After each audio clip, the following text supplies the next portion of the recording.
Hello, everyone, and welcome back to Trump Watch 47, where we will be bringing you the latest actions in the current administration. Today is February 3rd, and we will be reading in full the presidential executive orders back from January 20th, just so we can get a full understanding of everything that has been going on with the current administration. And today's executive order is titled Restoring Freedom of Speech and Ending Federal Censorship. A good one. All right, so let's get right into it. The executive order for restoring freedom of speech and ending federal censorship, signed January 20th. By the authority vested in me as President by the Constitution and the laws of the United States of America, in Section 301 of Title III, United States Code, it is hereby ordered as follows. Section 1. Purpose. The First Amendment to the United States Constitution, an amendment essential to the success of our republic, enshrines the right of the American people to speak freely in the public square without government interference. Over the last 4 years, the previous administration trampled free speech rights by censoring American speech on online platforms, often by exerting substantial coercive pressure on third parties, such as social media companies, to moderate, deplatform, or otherwise suppress speech that the federal government did not approve. Under the guise of combating misinformation, disinformation, and malinformation, the federal government infringed on the constitutionally protected speech rights of American citizens across the United States in a manner that advanced the government's preferred narrative about significant matters of public debate. Government censorship of speech is intolerable in a free society. Section 2. Policy. It is the policy of the United States to A. Secure the right of the American people to engage in constitutionally protected speech. B.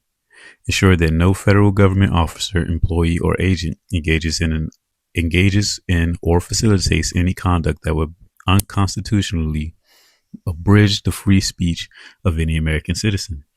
C. Ensure that no taxpayer resources are used to engage in or facilitate any conduct that would unconstitutionally abridge the free speech of any American citizen. And D. Identify and take appropriate action to correct past misconduct by federal government related to the censorship of protected speech. Section 3. Ending censorship of protected speech. A. No federal department, agency, entity, officer, employee, or agent may act or use any federal resource in a manner contrary to Section 2 of this order. B.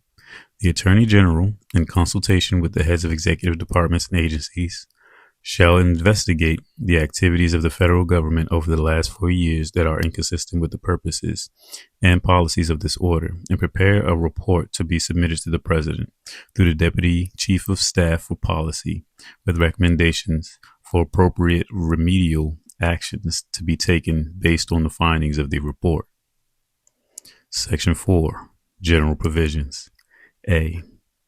Nothing in this order shall be construed to impair or otherwise affect 1. The authority granted by law to an executive department or agency or the head thereof, or 2.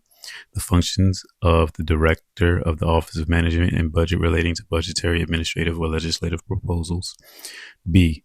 This order shall be implemented consistent with applicable law and subject to the availability of appropriations. C.